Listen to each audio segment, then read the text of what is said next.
अस्सलाम वालेकुम, वेलकम, खुश आमदीद। जो आज सुबह विद अली सलमान। आज मेरी आवाज़ में बड़ी गरज चमक है, लेकिन कुछ देर के बाद मूसलाधार बारिश होगी और मैं उसमें बह जाऊंगा। ख़वातीन हज़रात, पाकिस्तान एक ऐसी कौम है जिस पे कोई भी कड़ा वक्त आया हुआ हो, कोई भी मुश्किल हो, कोई भी मुसीबत हो, एक चीज़ ऐसी है जो पूरी नेशन को किसी भी मुसीबत की घड़ी में कनेक्ट कर देती है, और वो है हमारी नेशनल स्पोर्ट्स जो which used to be hockey but it has now become cricket. और जब हम क्रिकेट की बात करते हैं तो पाकिस्तान में दो शख्सियात ऐसी हैं जिनकी वजह से लफ्ज़ क्रिकेट को टेक्निकली बड़ा नुकसान पहुंचा है, और वो नुकसान इस तरह से पहुंचा है, वो बड़ा अच्छे तरीके से नुकसान पहुंचा है। And I am pretty sure ICC अनकरीब उस चीज़ का नोटिस लेने वाला है। एक साहब जो हैं वो तो रिटायर हो चुके हैं, उन्होंने चैरिटी की, आजकल वो पॉलिटिक्स में, और एक और साहब हैं, और वो नुकसान किस तरह से पहुंचा है। हमारे ज़माने में वक्त होता था, एक फिनोमेना होता था, बेटा बड़ा होके क्या बनोगे? जी मैं क्रिकेटर बनूंगा, मैं बॉलर बनूंगा, मैं बैट्समैन बनूंगा, मैं विकेट कीपर बनूंगा।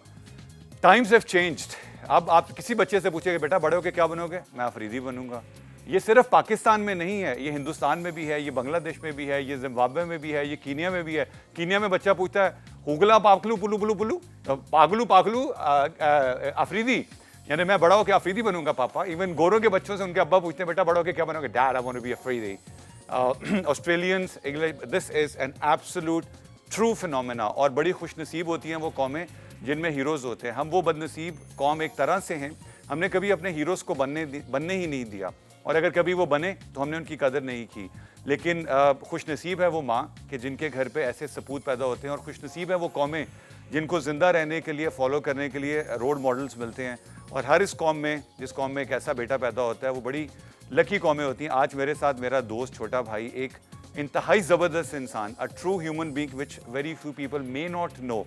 हम उनकी ज़िंदगी के बहुत सारी शख्सियत के पहलू आपसे डिस्कस करेंगे, उनके साथ बात करेंगे, and we let you understand who the true superstar is. इससे पहले कि मैं आपसे उनकी मुलाकात कराऊं, आए चल के पहले आपको एक पैकेज दिखाते हैं, और पैकेज के बाद the showman, the superstar, the true superstar is going to be here इंशाल्लाह। And here is the package.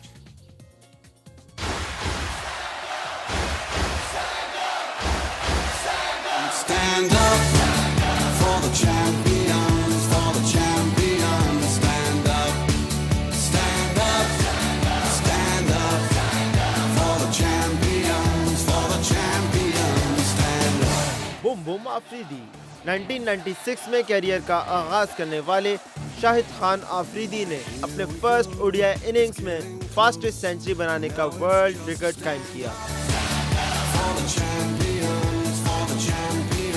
Stand up, stand up, stand up for the champions. Pakistan को T20 वर्ल्ड कप चैंपियन बनाने में boom boom Afridi की बेहतरीन performance शामिल है। Aggressive batting style की वजह से शाहिद खान आफरीदी सिर्फ पाकिस्तान में ही नहीं, दुनिया भर में मकबूल है। Stand up for the champions, for the champions, for the champions. Stand up. जी ख़वातीन हज़रात, वेलकम बैक। और ये है पाकिस्तान का बेटा, the son of the nation, the son of the soil, the one and only mister Sahibzada Shahid Khan Afridi. अस्सलाम वालेकुम शाहिद। अस्सलाम वालेकुम अली, कैसे हैं आप? Thank you very much. ये सुबह उठने में कोई प्रॉब्लम तो नहीं है? नहीं, सुबह यूज़ टू हूँ मैं उठने का। सुबह ट्रेनिंग का होता है हमारा, सुबह नमाज़ पढ़ के फिर 6:30 बजे ग्राउंड में होते हैं, ट्रेनिंग करते हैं। Okay. और आजकल वैसे भी क्रिकेट हो नहीं रही, तो ट्रेनिंग पे ज़्यादा जोर दिया हुआ है। उम्र के साथ साथ ट्रेनिंग बढ़ानी चाहिए। उम्र गुल के साथ या एज के साथ? एज के साथ। एज के साथ। अच्छा, कल अनाउंस हुआ फाइनली कि बांग्लादेश इस कंफर्म कि पाकिस्तान खेलने के लिए आ रहे हैं, एटलीस्ट चेंज। मेरे ख्याल में सलमान, इसमें तो क्रेडिट दूंगा मैं क्रिकेट बोर्ड को कि एटलीस्ट क्रिकेट वापस आई है पाकिस्तान में, चाहे एक वनडे हो चाहे एक T20, एटलीस्ट एक मैसेज जाएगा कि कोई टीम वापस आई है पाकिस्तान में। और मेरे ख्याल में बड़ा ज़बरदस्त साइन है और बड़ी अच्छी एफर्ट है क्रिकेट बोर्ड की, और सारा क्रेडिट क्रिकेट बोर्ड को जाता है इस बात का। शायद हर इंसान की ज़िंदगी में बहुत ज़्यादा अप्स एंड डाउन्स आते हैं, चैलेंजेस आते हैं। It's like a sine curve, ऊपर नीचे ऊपर नीचे। एक स्टेज आया था जब शाहिद बहुत मुश्किलात में एपरेंटली नजर आ रहे थे, but then Bob Woolmer came in, and Bob Woolmer came for a big rescue. तो बॉब वुल्मर ने आपको क्या आपकी वो फ्रीडम, आपकी वो स्पेस दी थी जो शायद आपको पहले रिस्ट्रिक्ट करते थे बाकी कैप्टन या कोचेस? बॉब उस वक्त आया था, इंजी भाई कप्तान आए थे उस वक्त। मैं फिर डोमेस्टिक क्रिकेट खेलने साउथ अफ्रीका चला गया था, वहाँ बड़ी ज़बरदस्त परफॉर्मेंस रही डोमेस्टिक क्रिकेट में।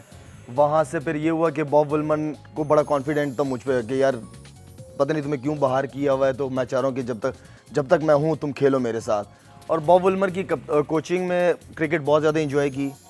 बहुत ज़बरदस्त तरीके से मैं हमेशा उनकी उसकी इसलिए तारीफ़ करता हूँ कि जब नहीं होती परफॉर्मेंस तब आके वो बैठा करता था हमारे पास, और तब आके उसके एक दो बातों से प्लेयर बड़ा मोटिवेट हो जाता था कि यार मैं परफॉर्म नहीं कर रहा लेकिन मेरे साथ आके बैठा और मुझे बैक कर रहा है कि तुम हमारे हीरो हो और तुमने बड़े मैचेस जितवाए, मुझे पता है तुम अगला मैच जितवाओगे हमें। तो ये अल्फाज कोच की तरफ से बहुत बड़ी बात होती है, बड़ा प्लेयर कॉन्फिडेंट फील करता है। और अगर आप उसका दौर उठा के देखें तो टीम की एज अ टीम परफॉर्मेंस देखें और एज अ इंडिविजुअल प्लेयर्स की सबकी परफॉर्मेंसेस बहुत हाई है। बॉब कितना अर्सा पाकिस्तान टीम के साथ रहे थे? बॉब विल्मर मेरे ख्याल में 4-5 साल रहा है टीम के साथ। आखिर में सुना उसने पंजाबी बोलनी शुरू कर दी। पंजाबी तो नहीं लेकिन मुसलमान होने लगा था वाकई? तो ये उसने काफ़ी ज़्यादा कुरान पे रिसर्च करना और कुरान पढ़ना शुरू कर दिया था आखिरी वक्तों में, और काफ़ी सारी बातों से बहुत ज़्यादा मुतमईन हो गया था कि यार वाकई ये तो एटलीस्ट पढ़ना चाहिए था पहले।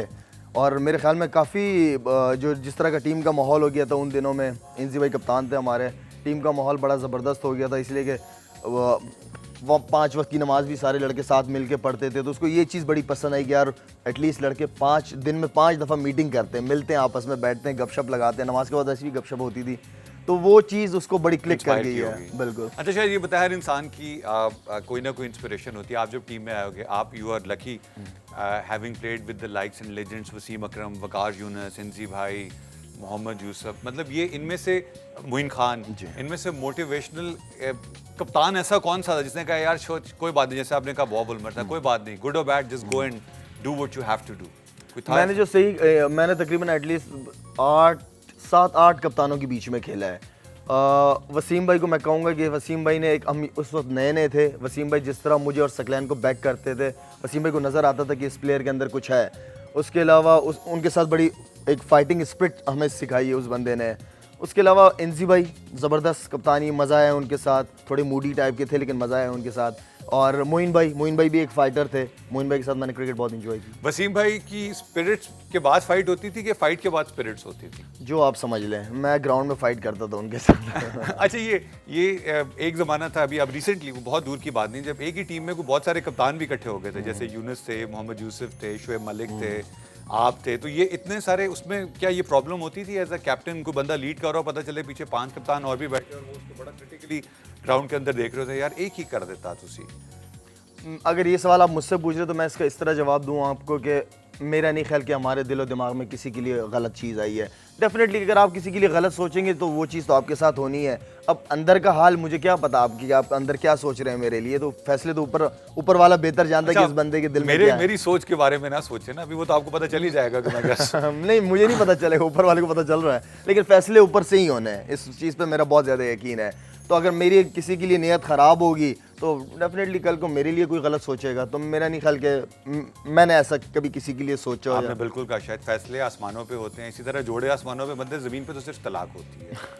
अच्छा, क्रिकेट के अलावा आपकी क्या, यू ट्रैवल अ लॉट, आपका चैरिटी से बहुत ज़्यादा रिसेंटली एसोसिएशन हो गया है, आप ड्रेस डिज़ाइनिंग में भी आ गए हैं, आपने अभी रिसेंटली एक ब्रांड भी लॉन्च किया ख़वातीन के लिए। ये मोटिवेशन किधर से आ गई? शायद ये तो बड़ा, पहले वो चैरिटी वाली बात करें। चैरिटी वाली पे पहले चैरिटी ये था कि इस्लामिक रिलीफ जो मुस्लिम सबसे बड़ी मुस्लिम ऑर्गेनाइजेशन है वर्ल्ड में, उसके लिए काफ़ी अरसे से काम कर रहा था। उसके बाद फिर यूनाइटेड नेशन ने भी साइन किया कुछ दिनों पहले, और उमैर सना के फाउंडेशन के लिए भी काम कर रहा हूँ साथ में। तो बात यह है कि इनका काम जब मैंने देखा कि किस तरीके से काम कर रहे हैं, और पाकिस्तान में आके अंदरून सिंध में या खारान दमोरस, I think the poorest part of Pakistan, वहाँ पे जिस तरीके से इन लोगों ने काम किया है, जब सैलाब आया था वहाँ पे, तो उनकी एफर्ट को देख के मेरा दिल चाह कि यार मैं इनके साथ काम करूँ। और जब उनके साथ काम किया, फिर वहाँ जाके जिस तरह अंदरून सिंध में अभी हम लोगों ने तकरीबन कोई अराउंड 600-700 घर बनाए हैं, वहाँ पे जो लोगों का रोज़गार था, मवेशी वगैरह, वो उनको दोबारा उनका बिज़नेस वापस कराया। अभी अमेरिका में एक दोबारा डिनर किया हम लोगों ने, चैरिटी डिनर, कुछ दिनों पहले गया था मैं, वहाँ पे बड़ा ज़बरदस्त काम अभी दोबारा शुरू हुआ है अंदरून सिंध में, इसलिए कि वहाँ पे बहुत ज़्यादा ज़रूरत है। तो बीना पाकिस्तानी, ये सिर्फ क्रिकेट खेलना मेरी रिस्पॉन्सिबिलिटी नहीं है, और भी काम हमें करने चाहिए। क्या बाकी क्रिकेटर्स भी इतनी रिस्पॉन्सिबिलिटी ओन करते हैं? यूनुस खान, मेरे ख्याल में देखा है, यूनुस खान ने कुछ चैरिटी डिनर्स वगैरह किए हैं, और बाकी करना चाहिए, हर प्लेयर को करना चाहिए, बहुत ज़्यादा ज़रूरी है हमारे लिए। और आई थिंक जब भी मुश्किल वक्त हो पाकिस्तान पे, तो हम जैसे लोगों को सामने बिल्कुल आना चाहिए। बाकी आपका दूसरा सवाल, अल्लाह ताला जब आपको एक ओहदा या मकाम देते हैं, शायद तो ये मेरा ख्याल है फिर आपकी एक जिम्मेदारी भी हो जाती है कि आप उसको अल्लाह ताला के लिए और लोगों के लिए वापस रेसिप्रोकेट करें। यहाँ हम छोटी सी ब्रेक लेंगे, ब्रेक से वापस आएंगे तो उसके बाद फिर हम आपकी ज़िंदगी के लाइटर साइड्स पे आएंगे, बहुत ज़्यादा लाइटर साइड्स पे नहीं मगर लाइटर साइड्स पे आएंगे। अब स्टे विद अस एट आज सुबह with Ali Salman and the son of Pakistan, the one and only, the person that has made us all truly very proud, Mr. Shahid Afridi.